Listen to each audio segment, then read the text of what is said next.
Hello everyone, আসসালামু আলাইকুম। লিমুস blog and cooking channel থেকে সবাইকে স্বাগতম। তো বন্ধুরা, যে যেখান থেকে আমার এই ভিডিওটি দেখতেছো অবশ্যই একটা লাইক দিয়ে সম্পূর্ণ ভিডিওটি ফুল ওয়াচ করবে। বন্ধুরা, আজকে অনেক দিন পর ছাদে এসেছি, একটু তোমাদের সাথে সেটা শেয়ার করতেছি আর একটু ব্লগ করতেছি।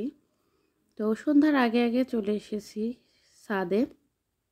আর ইউটিউব বা ফেসবুক যে যেখান থেকে আমার ভিডিওটি দেখতেছেন অবশ্যই একটা লাইক দিয়ে সম্পূর্ণ ভিডিওটি দেখবেন।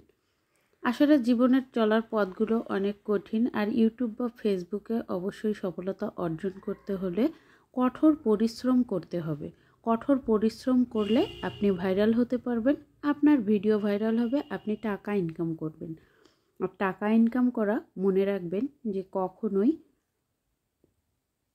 সহজ নয়, কারণ টাকা উপার্জন করতে যত বেশি পরিশ্রম আর কষ্ট করতে হবে তারপর সম্ভব হবে টাকা উপার্জন করা। এখানে আমরা ছাদে কিছু গাছ লাগিয়েছি, তো সেগুলোই একটু আমরা ঠিকঠাক করতেছি, আর ছাদটা এদেরকে নিয়ে পরিষ্কার করব এক হাতে।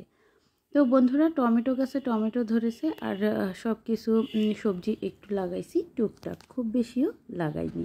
তো যাই হোক, যেটা বলছিলাম, ধৈর্য আর পরিশ্রম। পরিশ্রম যাবে না আপনার বিফলে, আর ধৈর্যও যাবে না আপনার বিফলে। আপনি যদি পরিশ্রম করতে পারেন অবশ্যই একদিন না একদিন সফল হবেন। শান্ত তুলি ব্লগ, তো শান্ত ভাইয়া আর তুলিয়াপুর ব্লগ দেখবেন আপনারা, ওখান থেকে কিছু অভিজ্ঞতা নিতে পারবেন। তারপর ফারহানা বিথি আপু, ওনাকে আপনারা ফলো করবেন, দেখবেন কিছু অভিজ্ঞতা হবে। একদিন ওনাদের মাটির বাড়ি কুড়ে ঘর ছিল, আজকে তারা ফ্ল্যাটে তো কিনতেছে, শহরে ফ্ল্যাট কিনতেছে, দামি গাড়িতে চড়ে বেড়াচ্ছে। কী কারণে? ওনারা কিন্তু মাসের পর মাস এই ফেসবুক বা ইউটিউবের পিছনে অনেক গাধা খাটুনি খেটেছে। তো খাটুনি, গাধা খাটুনি তাদের বিফলে যায়নি, তাদের কপালে লেগে গেছে। তারা আজকে সফল, অবশ্যই ব্লগার হিসেবে বেশিরভাগ মানুষের কাছে সুপরিচিত লাভ করেছে।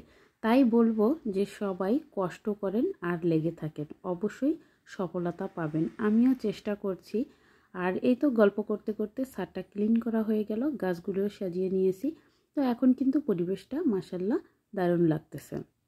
আর এখানে আমার ননদেরা, ওরা সবাই মিলে একটু মজা করতেছে আর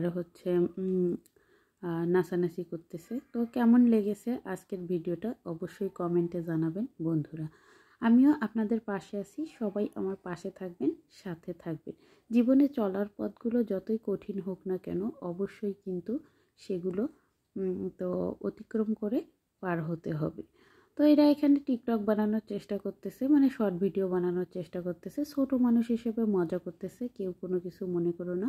তো বন্ধুরা, আজকে এই পর্যন্ত। সবাই ভালো থাকবে, সুস্থ থাকবে। সুন্দর একটা আগামী দিনের ব্লগ নিয়ে অবশ্যই তোমাদের সাথে আমার দেখা হবে অতি শীঘ্রই। তো আমার ভিডিওটি কেমন লেগেছে অবশ্যই জানাবে। আল্লাহ হাফেজ।